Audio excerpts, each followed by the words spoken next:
Welcome to Coffee and the Bull. Hey guys, welcome to Coffee and the Bull. Today we got an episode.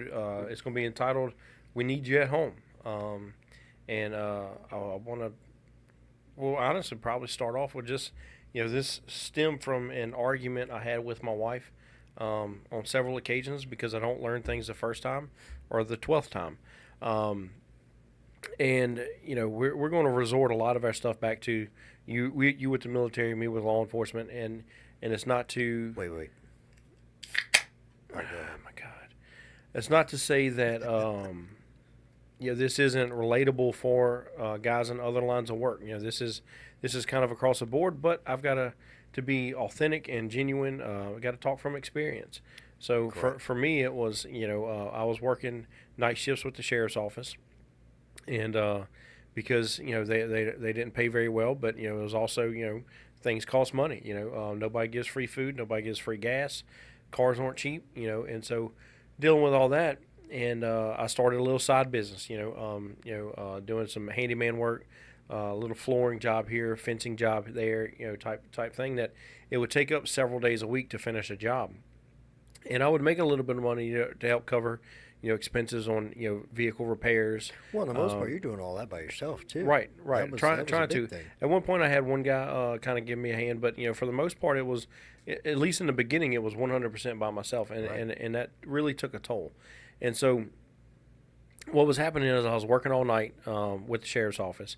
I'd go home, get about 2 or 3 hours of sleep, and by the time daylight would strike, I'd go start working on the jobs. Because you don't want to start at noon because it's 95 degrees outside, and so Welcome to you start Louisiana. early, right? And you start early so that you can kind of acclimate throughout the day. You get be a little bit more productive, and so what it wound up being was I'd work all night, come in, get a little bit of sleep, be right back out the door, work all day. And some days I would come home, take a shower, and be right back out to work that night. And so there was an extended period of time where, I was getting very, very little sleep, but also wasn't doing anything at the house. And that transitions to more than just, I was showing up with just dirty clothes, not doing laundry, not doing dishes, eating the food, not picking up or, not sweeping, not doing house chores. It also transitioned into not being a husband and not being a dad.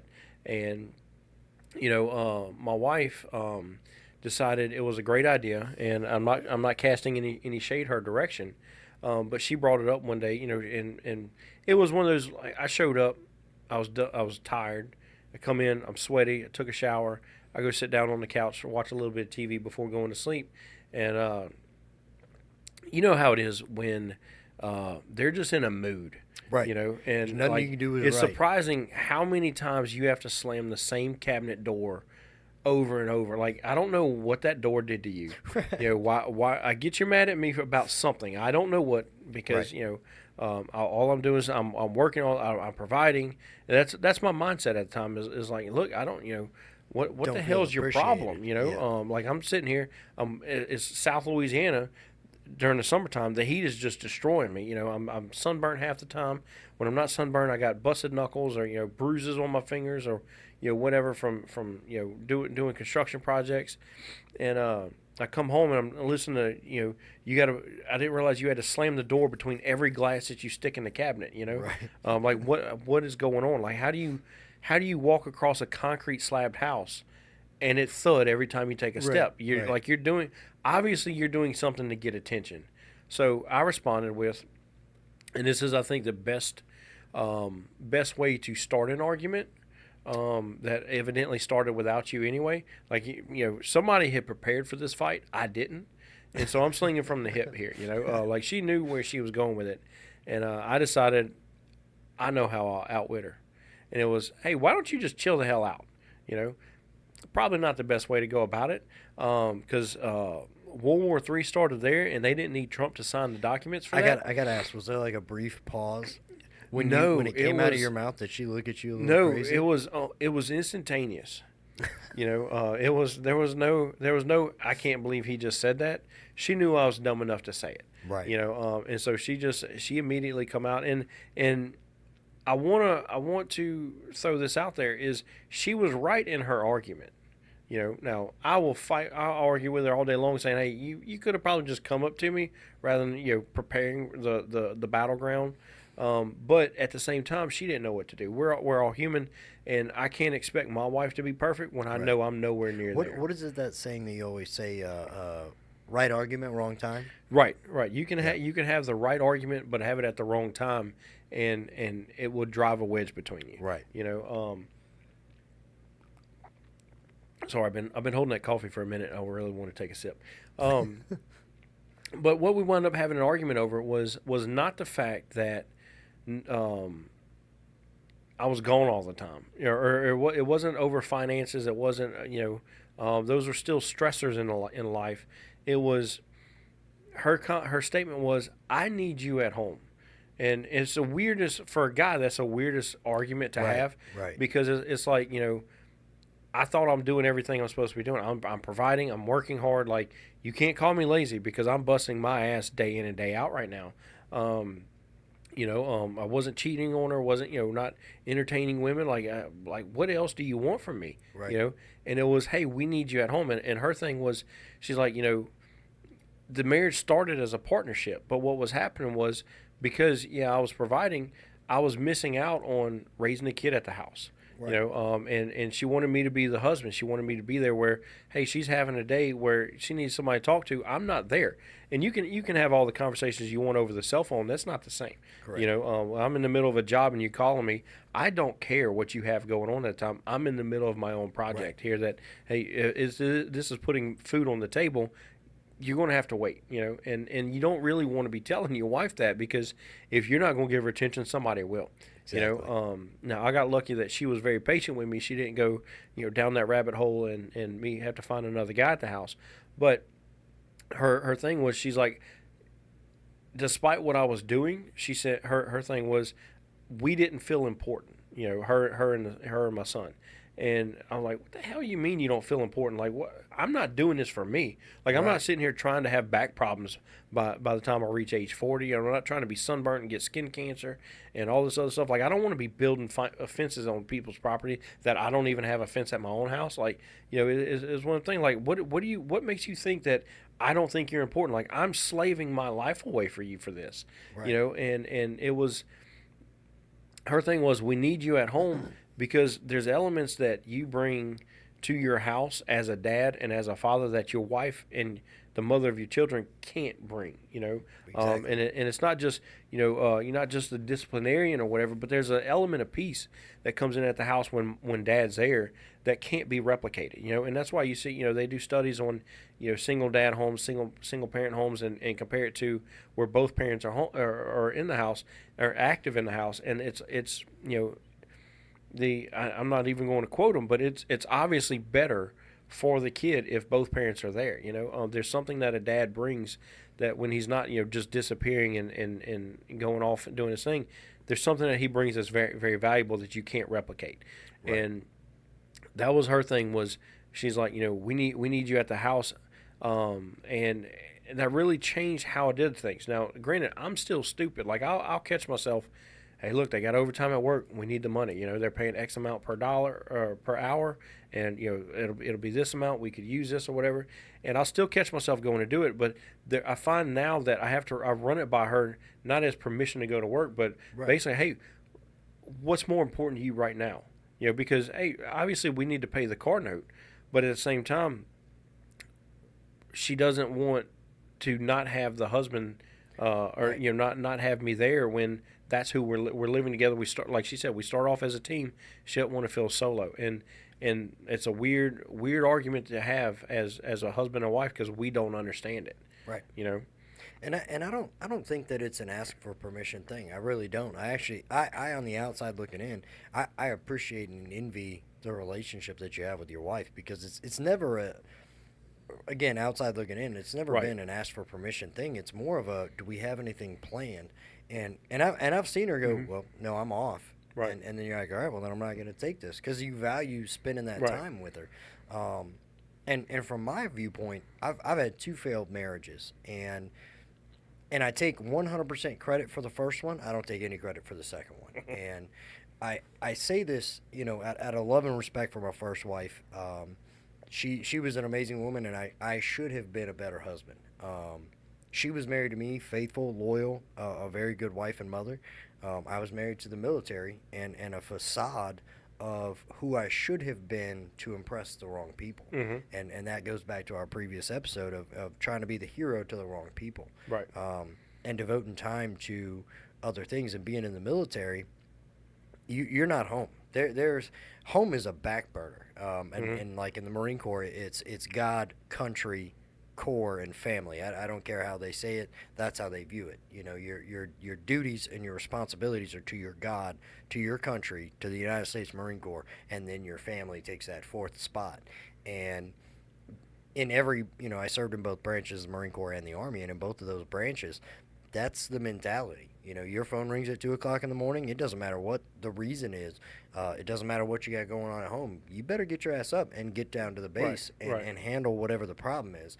And 9 times out of 10, it's something stupid. You're a baby. Around. Yeah, you're gonna get up at and if you ask most veterans, they'll tell you that's the worst part about the military. So one thing we don't miss is waking up at 4 in the morning to do a weapons draw at 8 in the morning that doesn't start till 10 in the morning. We don't even get anywhere till noon. It's a nightmare. But in that marriage, I can honestly say, she stayed home with our son. She would apologize when I came home and laundry wasn't done or dishes weren't done. And I'm the kind of guy, I don't care what the house looks like when I come home, as long as the kids are alive, healthy, and eating. Right. And, they're taken care of, because I get to be fun. All I have to do is walk in and, be daddy, and then go to bed and be husband.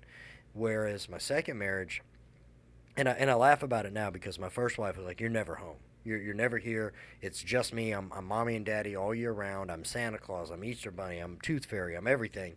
And she was. It bothered her that much that I was never home, and thank God she's met an amazing man. He takes care of her to the best of my knowledge, and he's a great role model for my children, as a stepdad to them.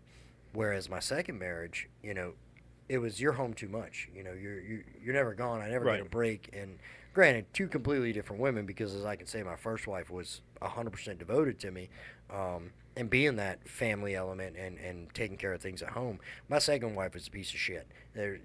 It is what it is, and call a spade, as they say. And the detriment of being home too much is, number one, that old saying or adage, fondness or distance make the fondness grow harder, or something. Yeah, distance makes the heart grow fonder. That's what it is. There was no distance. I had a 9-to-5 job. I was home every day. I made good money. Not that my bank account knew it, because my ex-wife knew it more than I did. But I can see the difference in being present with the children.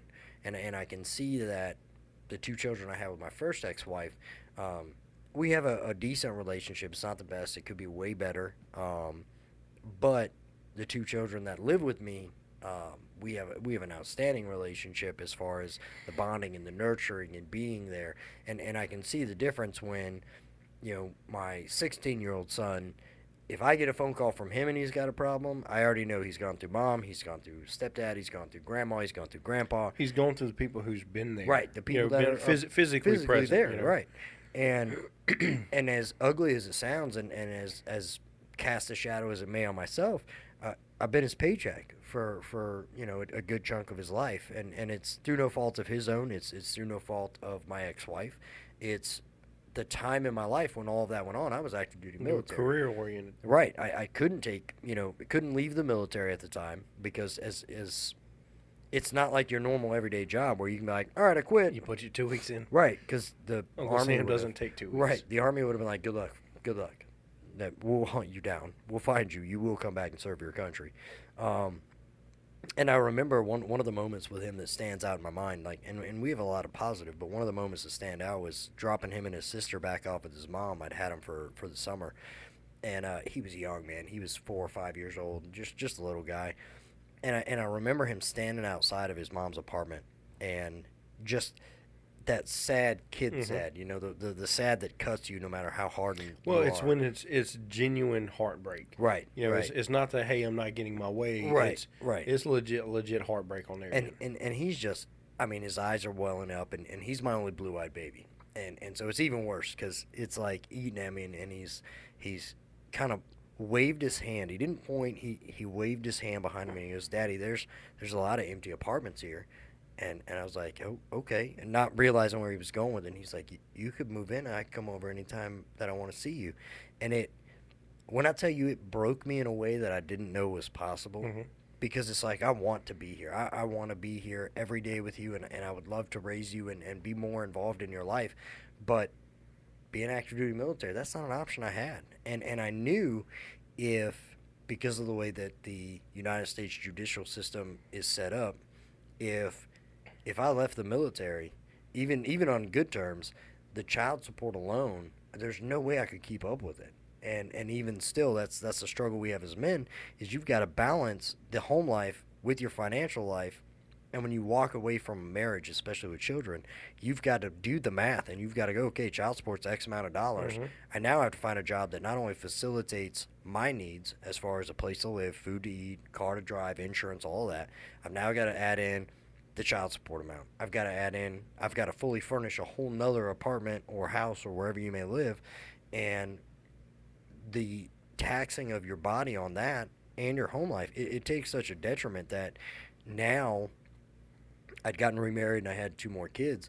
Man, I fought tooth and nail because I was like, no, I financially could not come back from it. Like, Right. I'm already in the hole because the ex was horrible with finances. I was almost between 10 to 15 grand in debt, because making over 100 grand a year, she made it very easy to blow through money. And when you're not in charge of your finances, you're living paycheck to paycheck, and you're like, well, shit, like, I got to work harder, I got to work more, I got to work. And that's where being at home hurt me, because I just didn't know. I had no idea as that was going on.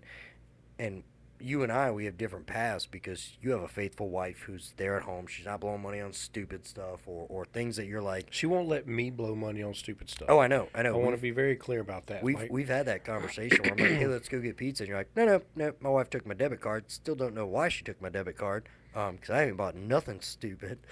And I'm like, don't worry, I got this one. We just won't tell her that we got this one. But Yeah.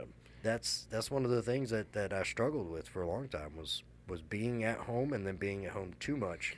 Well, I think one thing I noticed is you miss out when you're not at home. You miss out on the things that they may not mean a lot to you, but they're the world to your kids. Right. Like for me, it was when I was always gone. Like, I'd come home the nights that I was off, and me and my son would have Coke floats. Take vanilla ice cream, pour some Coke in a cup, and we would share that. And for us, that became a like, we did it every single night that I was off. I'd sneak in the kitchen and make it or whatever, and he would hear me close the freezer, and it didn't matter what he was doing. He could be playing with his stuffed animals or Legos or whatever, and then ears perk up like a dog, and he's just looking around the corner like, what we got, what you got in that cup over there, Right. And so we would share that, and so when I wasn't there, and he knows whether it be at work or whatever, he would miss that, so it would he would take and look forward to that, and don't get me wrong, I look forward to it too. Like, I had just as much fun with it as he did, but it was a lot more of a loss for him whenever we didn't do it, Right.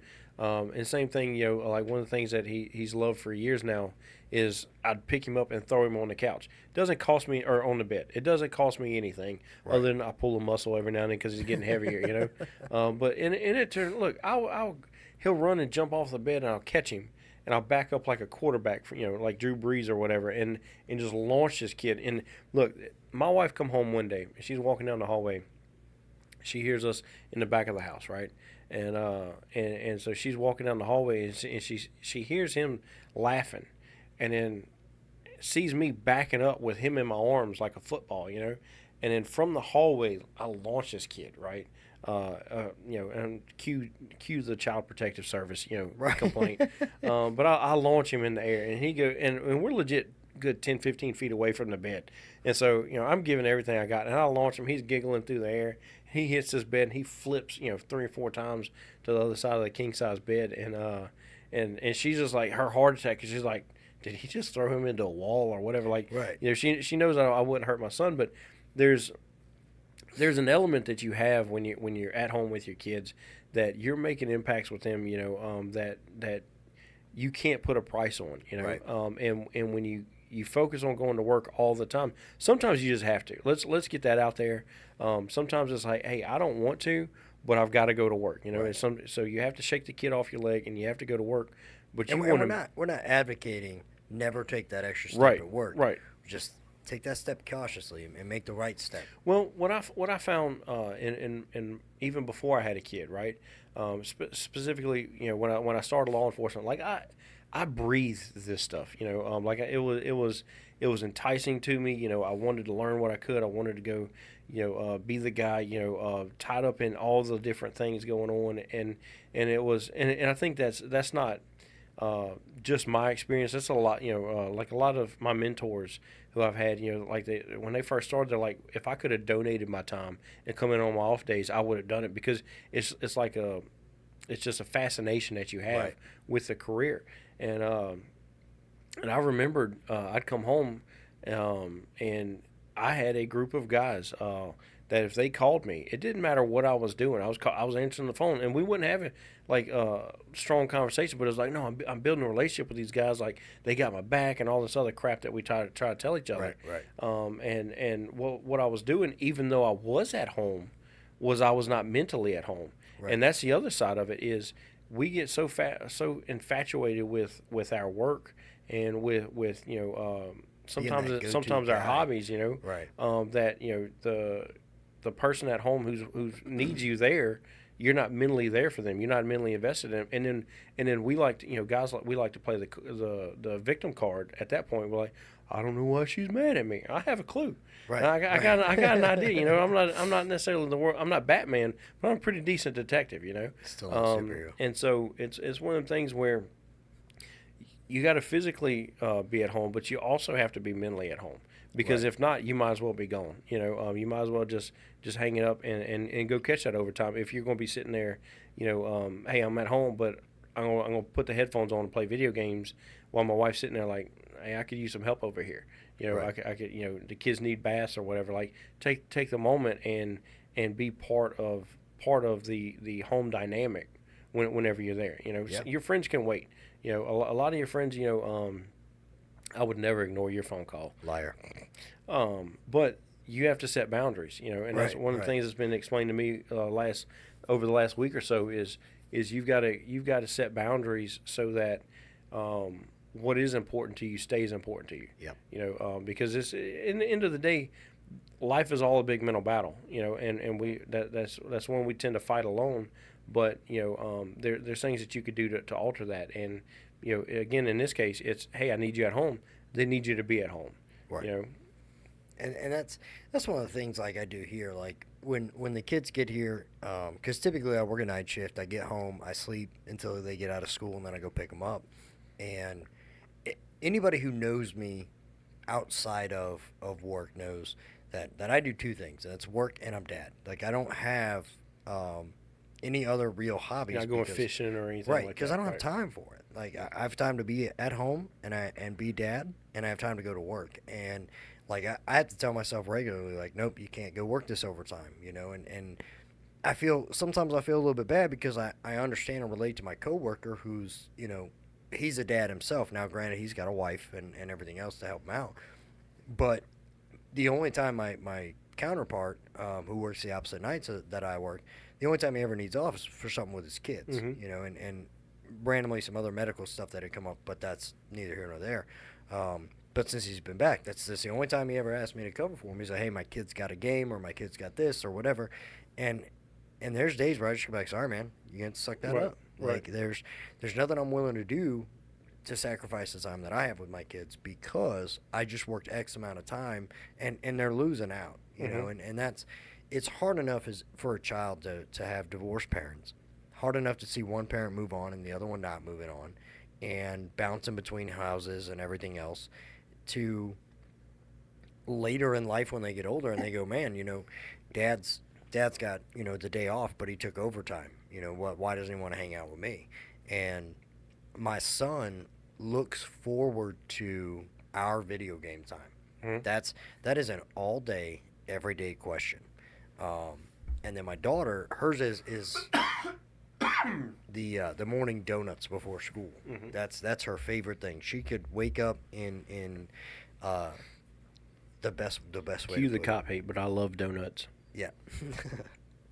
She could wake up in Satan mode, and it happens often. She does not like waking up. That little girl loves her sleep. But if I go, you can wear a dress and we'll get donuts. Instant woke up. She's ready to go. She's, Daddy, brush my hair. Mm-hmm. I'm ready to do this. Let's get these donuts. And it's the little moments that we're gonna look at later in life. And one of the big reasons we're trying to push the episode on being at home and realizing that you're needed there, even though they're not telling you that. Because that's another side of this podcast that we haven't really broached on, is we're giving you the context clues from our experiences in both military, both law enforcement, married, divorced, everything else. We're trying to put out the context clues. Sorry, my mouth stopped working. That you may be missing, that you may not be aware are there because maybe your spouse or significant other doesn't have the words to say what we're trying to pass on. Oh, I've got an example. I'm listening. Okay, so having been married for a while, I experience a lot of the arguments that every single married couple has. Right. And it typically starts with something foolish my wife has going on. All right, I'm aware of and I'm saying this. I know she's going to get mad at me later, but it's she'll have something, whether it be a problem at work, Right. or something, somebody cut her off in traffic or whatever. Right. It's I have no clue. There's a bunch of them, and then what I do is the typical guy response is I try to be objective and get her a solution. Well, if she's going to be a turd to you at work, stop calling her, stop hanging out with her, whatever. Right. Well, what she's doing is she doesn't need me to solve her problem. She just wants somebody to vent to.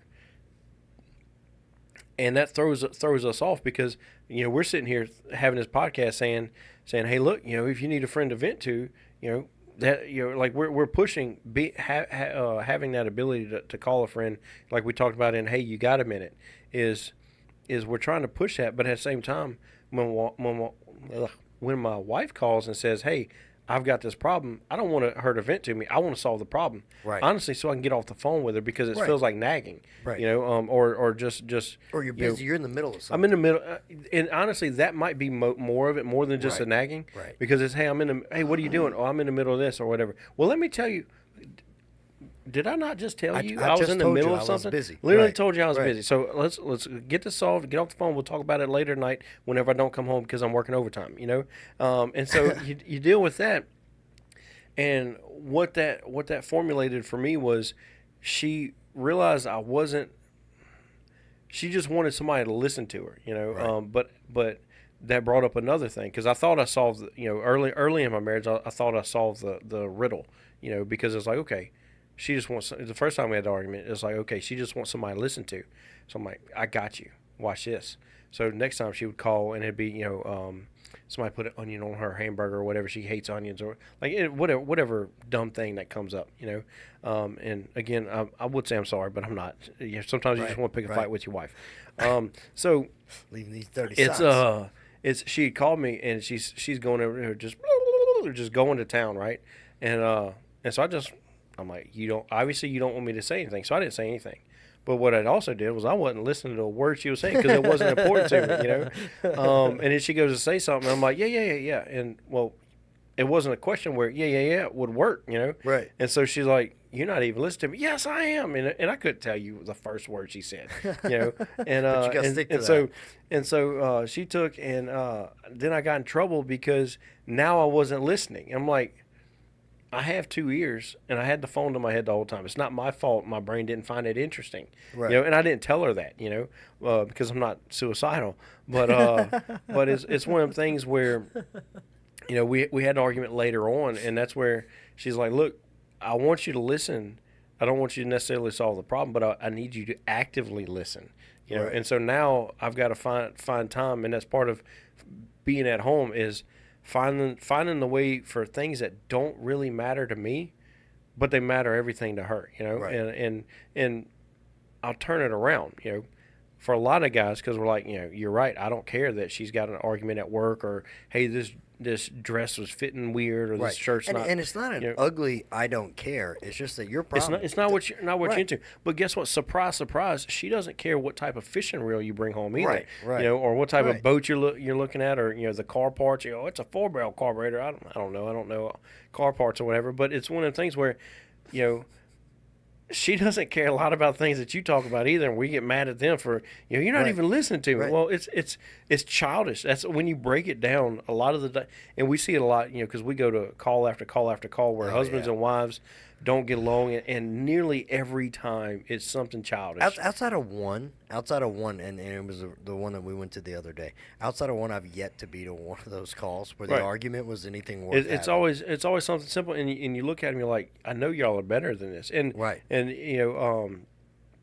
I think that's what a lot of if you can get past the not selfish, but the just not paying attention, because you're not spending the time at home where when you do get together, you want to have this intimate thing and then go to sleep, and Right. and well, you got to work on this, Right. and so that was kind of one of the things where it's like, it's you learn a lot more when you spend more time with them versus just rushing in, eat dinner together, and go to bed. Right. And so you've got to value that time so that you can build that relationship with Right. And what I've picked up on in the course of I say relationships that I've had in my life is number one, this right here, your cell phone is basically made by Satan himself. Because it is going to do nothing but distract you. And I'm one of those people that I've got an overactive brain. I can't help it. I'm always thinking of something, whether it's what we're doing right now or what I got to do later or whatever. And I put that phone in my hand to distract my hands, because if my hands aren't busy, my brain's not busy, and then everything goes crazy and I get weird. But I learned that number one, it's not what you say, it's how you say it. And number two, there are times where, like with my last ex-wife, she would go on and on about stuff that I genuinely, just like you, like I could care less. Like, Right. I have so many other things on my plate of shit I have to care about. You could tell me the house you're is not on top fire. 25 right now. Right, and I don't care. Like, I'm worried about X, Y, and Z and everything to get there, and all you're doing is adding a problem. But I had to adjust my brain, and I would say the last year that we were together, and the problem was, what drew it to my attention was that I suspected that she was cheating on me. And I went onto Google and I searched everything, and what it said was, sometimes you'll find, especially with women, that they step out of their marriage because there's something lacking in the marriage. And one of her biggest complaints was that I never listened. So when she started to tell me a story, and usually I knew when she was upset because it started with, let me tell you something. And usually it wasn't about me. It wasn't something that I had done. And I would I have a stop different her. experience. Normally I'm getting yelled at. Right, right. But I would stop her and I'd say, before you get into this, do you want me to listen to you to just listen to you? Are you venting? Or do you need me to listen to you to solve this problem? Because we can go different ways, but you got to tell me what way you need me in this conversation. And the first time I did it ended horribly. I was gonna say that it's not a good game plan. It did not go well because the way I said it made it seem like what she had to tell me was so little of importance to me. I was basically asking, do you actually need me to give a shit, or can I move Right. on about my day? And so over time, later, when the argument had subsided and she was done with her bullshit, and I basically, I texted, because I'm also not stupid. I texted him, was like, look, from this point forward, to save the argument, if you just need to get something off your chest, but hey, let me vent for a minute. And if you want me to have an engaged conversation with you, tell me you want me to solve the problem, or tell me you want to hear what I have to say. Otherwise, I'm just going to tune you out because I'm not getting in an argument. I'm a very non-argumentative person. I hate to argue, especially when my kids are around. I want to, when the voices get elevated, I walk away. But this goes back to, and I know it comes from my parents, because up until I was 17, when my mom passed away, Not one time. Never did I ever hear my parents argue about anything. They refused to argue in front of the kids. They would either get in the car and go for a drive, or they'd go back to the bedroom where we couldn't hear them. And at least I think they were arguing. And that was their solution, so we never saw them fight. And, like, we could be out in public, and my dad would say, you always find my dad at the tractor pull when we go to the fairs. And he'd be like, all right, I'm going to go to the tractor pull. And my mom would be like, well, Billy, I would rather you do this with us. And he would just say, yes, dear. In the most submissive, as ogre of a man as my father is, because he's a big dude, it would blow my mind that my 5'2" itty bitty mom is controlling this ginormous man. But he didn't argue with in front of us. He was never disrespectful to my mother in front of us. And it got me to a point in viewing my parents that in my relationships outside of that with significant others, I didn't want to be my dad. I didn't want to be submissive. I didn't want to say yes, dear, and just go along and not do what I want to do. And so I find now, because my first relationship after my ex-wife was terrible. Not because of her. She didn't do anything wrong.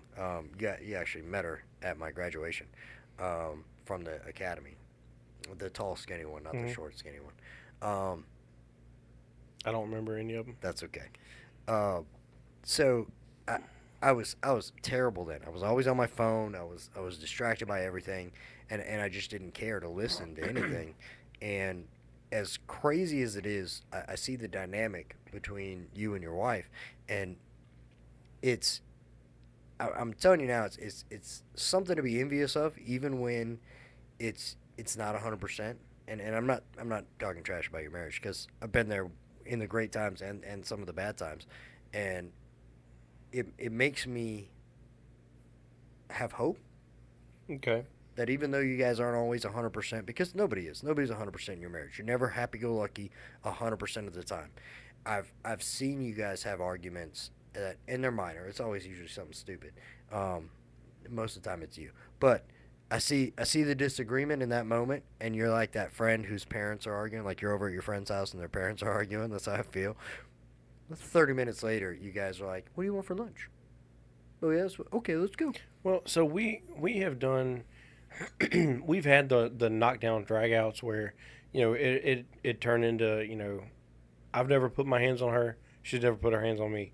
But we've put holes in sheetrock. Right. We've had the arguments where it's like, hey, I'm leaving. I'm getting out of the house for a minute. But I think what it is, we have a lot of small arguments over, and this is one of the things, I do it on purpose, and she knows it. The socks. She gets so mad at me because I leave my socks on the floor.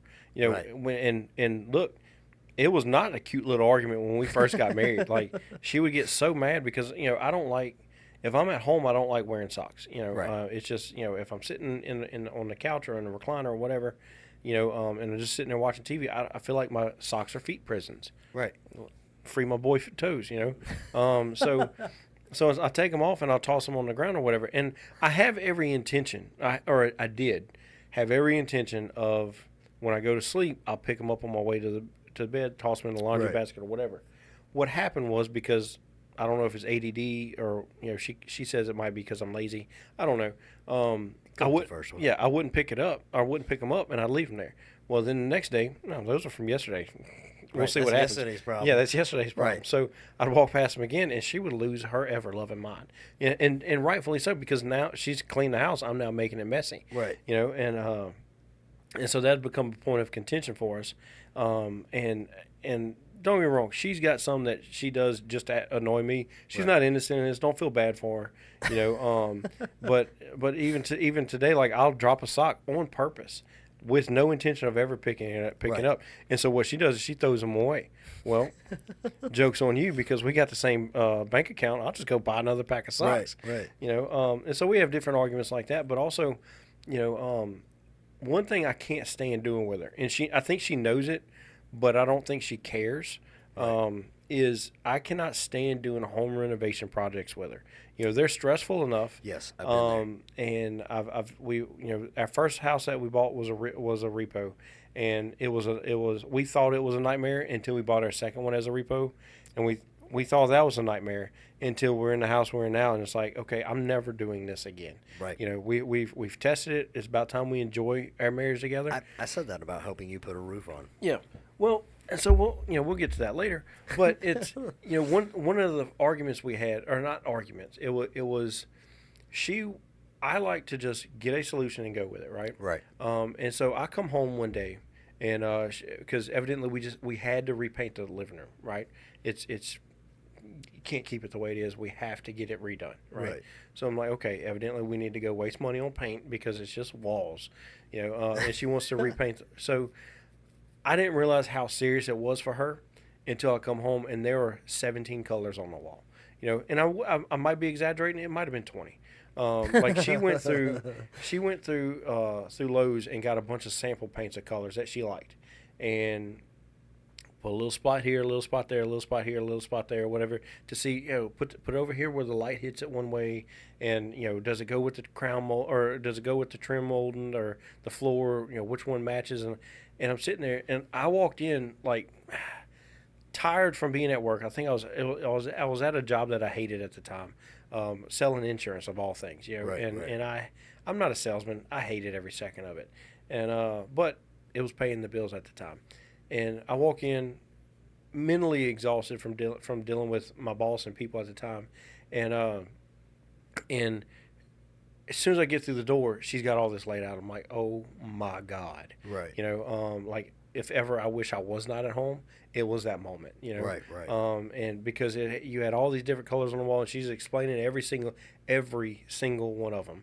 What she liked about it, what she didn't like. Well, what do you like? What do you not like? Or whatever. I just don't like the color. I don't know. Like there's 95 different thousand colors, and I know 8 of them. Like the regular 8 count of Crayola crayons is where my brain's at, and so I did what a lot of young husbands do is I like that one, and I walked away. I picked one, and honestly, mentally, I miny moed it. Right. That's all I did, but I've got a decent little memory, and so I remembered it was a blue color. It put it on the wall, and I was like, I like that one, and I walked away. And she's like, I guess so. She thought I was investing in the conversation. I wasn't. I wanted you to leave me alone for a minute. Right. And so she wound up not liking any of those colors. And so we went. Then we had to go to Home Depot, and we go to the store, and we're on the paint aisle. And she's pointing out all these different colors. Well, I remembered roughly what the color was that I pointed out I liked. So I found out that one. And she goes, that's the same one you liked at the house. It must be great. So she wound up getting that. She loved that color by the end of it. Don't get me wrong. And that's what I don't understand, because you hated them after I picked that color, but now that I picked it at the store, it somehow changed it. Right. And to this day, she's like, I don't know how you pick a color and it comes out good. And honestly, it's because I don't really care how it comes out. Right. I'll pick something decent. Don't get me wrong. We're not going with, Pluto yellow from the Disney cartoons or whatever. But it's one of the things where I tried that same tactic multiple times, and it never worked again after that. Right. I got lucky. It was a one and done, and so what that pushed on later on was we would go and pick a color, and finally I'm like, I don't care, pick whatever color you want, just we got to stop, this is getting old. And then that formed further arguments down the road.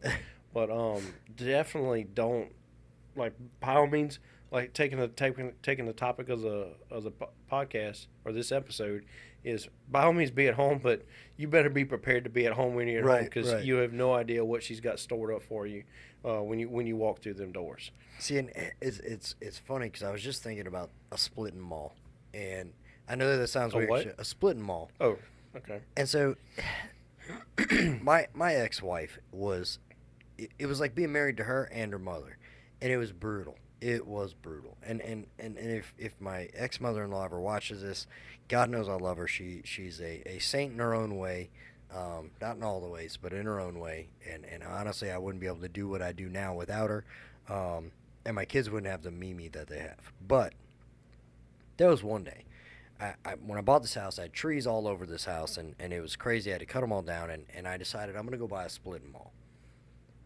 Splitting mall was like $60. Like, it was a good splitting mall. This was not one of those cheap ones. And I had it in the garage. I'd bought it 2 weeks later. I hadn't used it yet because I hadn't had time, like with work and everything else.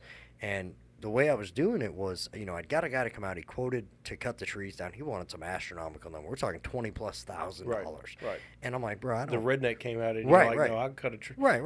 I may fall it the wrong way. Yeah, It's coming down. Yeah. Like, I'm gonna get hurt. I Right. know this. It's just a matter of how and when. Right. And like, I grew up in Colorado, so like cutting a tree down, I could do that in my sleep. That's the first thing I think when I hear about Colorado is, they're Right. great at cutting trees, as if that means anything. Right. Shut up. Right. Well, that's what my dad would do in the summertime. That's how he made money to go to stupid theme parks and stuff. But so I'd have to rent the boom, to 40-foot lift that would go up, and I'd tie off, and I'd literally just cut the top of the tree off. I had no idea what I was doing. To be 100% fair, I'd put the rope at 20, I'd go down to 30, and I'd hook it up to the front of my truck and have my buddy pull on it, put the tension, and I'd just cut that thing down, Right. get the top down, and take it off, right?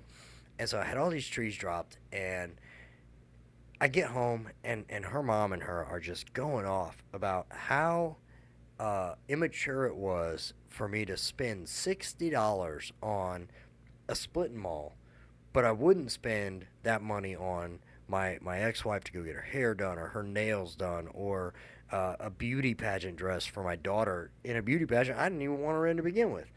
And so I got so mad, and I was like, is this... I looked at both of them. I was like, is this literally just because I bought a split mall that I have not used yet? And they're like, yeah.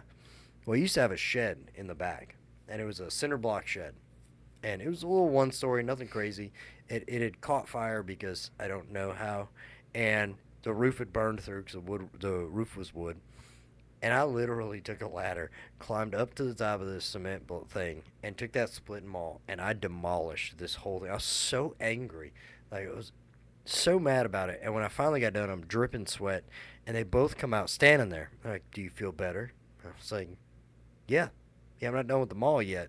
And they both kind of stared at me for a minute, and I didn't know where I wanted to go after that, but I was still so angry that I was like, I can't do this anymore. And they both looked at me and were like, we could have handled that differently. And I was like, okay. And I threw the splitting mall down. We never had the come back to it conversations where you mended that fence and made it all better. I just knew I was more angry that I busted up the shed and had all these cinder blocks that I had to throw away. And I never had the gotcha moment where she was like, you do such a great job. Never had it. Sometimes being single is better I think, than that. getting us back on track a little bit, because I don't know where the hell you're going. I don't know. With that. It's just the split mall popped into my head. I'm sorry. It's I think that if you were to work on communication by being home with your wife a lot more, Right. I think a lot of the arguments that we have that honestly drive us away would change. Yeah. Because when you look at a lot of us, you get mad at who you're going home to. And honestly, it's husbands and wives. Yeah. A lot of our work that we go to calls where the husbands hate the wives hate the husbands. They're going through a divorce and they're being petty as hell, just to be petty. And so what you run into is the kids suffer in that regard, right? Yeah. And so I think what we don't realize is, from the aspect of, hey, we need you at home, is they actually need you at home, because what I don't want to do is get mad at my wife or get mad at work or whatever and go to the bar room, sit at the bar stool, Right. and you start going through, just honestly, whether, not necessarily, trying to have an affair or anything, but just being distracted from going home. Right. And then, how many times we deal with it all the time where, guys get they get intoxicated, they get behind the wheel of a car, or they Right. get hurt or something like that, or they go buy a motorcycle that they're doing 150 miles an hour down the road driving, thinking they're invincible, and then all of a sudden the kids are going to a funeral because daddy's not coming back home. Right. And a lot of times we run into that where by not focusing the attention the way it needs to be, now all of a sudden there's a loss of that position being filled, or it's got to be filled by somebody else now. Right. And so I think it'll change your life a lot when you're like, hey, I've got to be at home. Right. I don't need to go. So obviously, hobbies and stuff, that's all great in the mental health world. Whether it be golfing or fishing or whatever. But if all I ever do on my time off is I go golfing, one, I'm spending a crap ton of money. Two, I'm spending a crap ton of time, and I still got a little one who's like, "Hey, where's Daddy at? Oh, he's on the golf course. Right. Maybe one day I'll get to go golfing with him or whatever." And so I think we miss because we get so focused on whether it be providing or whatever. Or trying to take care of everything at home, we don't spend time at home, and it winds up becoming more detrimental than if you wouldn't have taken that overtime shift or something like that. Right. It's that living that facade that we keep talking about, putting that mask on, and trying to make everybody happy but yourself. Mm-hmm. And you're either trying too hard to make the boss happy at work, or you're not at home enough to make the wife happy because you got this work side of things where you want everybody to think everything's okay.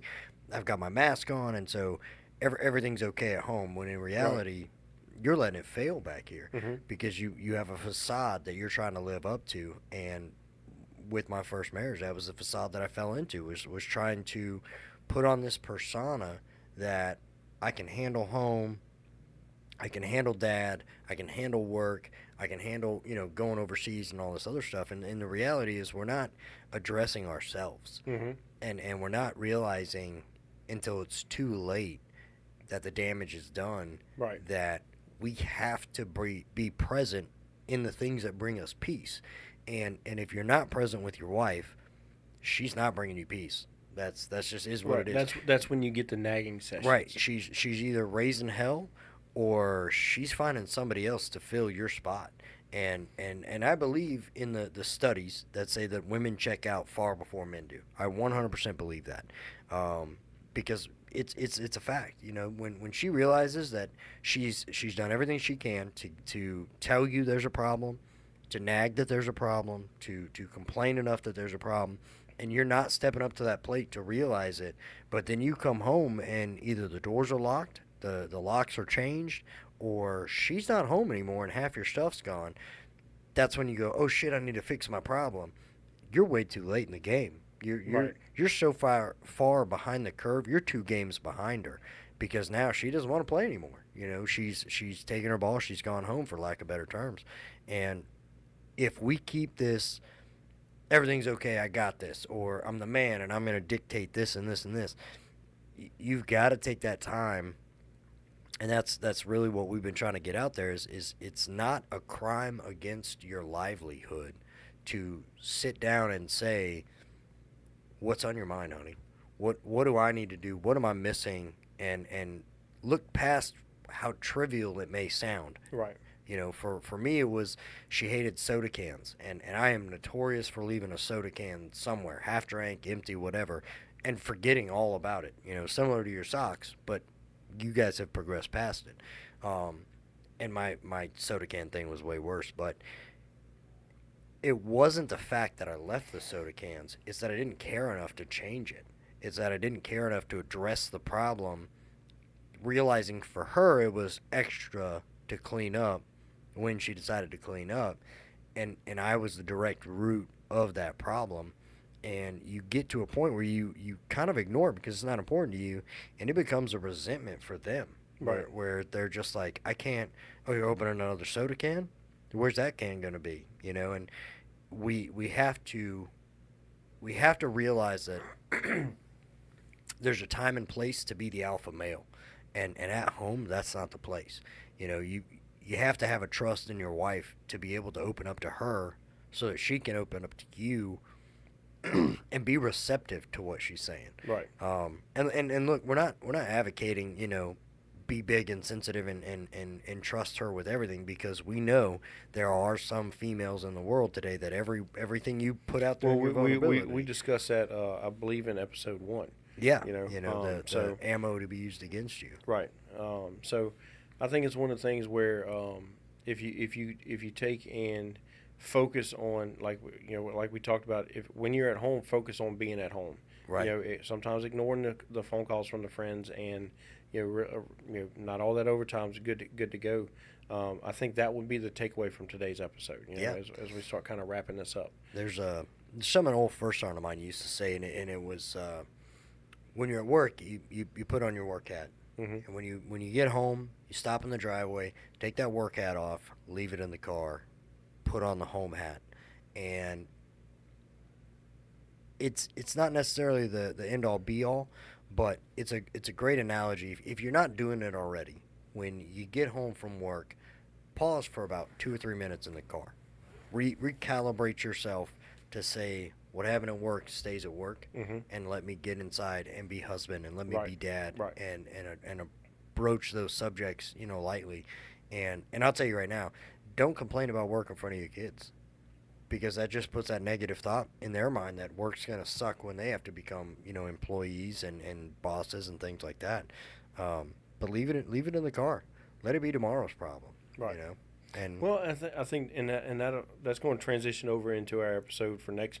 The next episode we have is when you can't necessarily leave work where it's at, because it becomes, you're aggravated at the coworkers, or you do good at work, and you come home, and it's a whole different level of respect or lack of respect, and so it's going to be dealing with workplace things next week, and it's I think the title we worked on for that one is "I'm Okay," or something along them lines. Something to that. But that's going to be something I definitely recommend. Unless you got something else for this one. Really, the only thing I got is, sometimes it's best to shut up and listen. Right. And I know that's blunt, direct, to the point, but that's really who I am. Who we are. It's sometimes you just gotta bite the bullet and listen to the problem, and then you can solve the problem. But like Mike said, we're trying to wrap it up. Got some things we got to get taken care of today, and hope you guys enjoyed it. Hope you guys tune in for the next one. And again, like we say at the end of every podcast, make sure you shoot us an email if you got any questions, anything you want to talk about, any topics you want us to address that we may or may not have the experience in. Or you're just curious to see how we would handle it, Yeah. So most likely we've been through it, if we haven't. We know somebody who has. We'll come up with a theory for you. Right. So for now, y'all have a good afternoon. Thank you for watching this episode. Make sure hit that like, share, subscribe, follow button. Shoot us an email, coffee&thebull@yahoo.com. So for now, it's toodaloo. Stupid.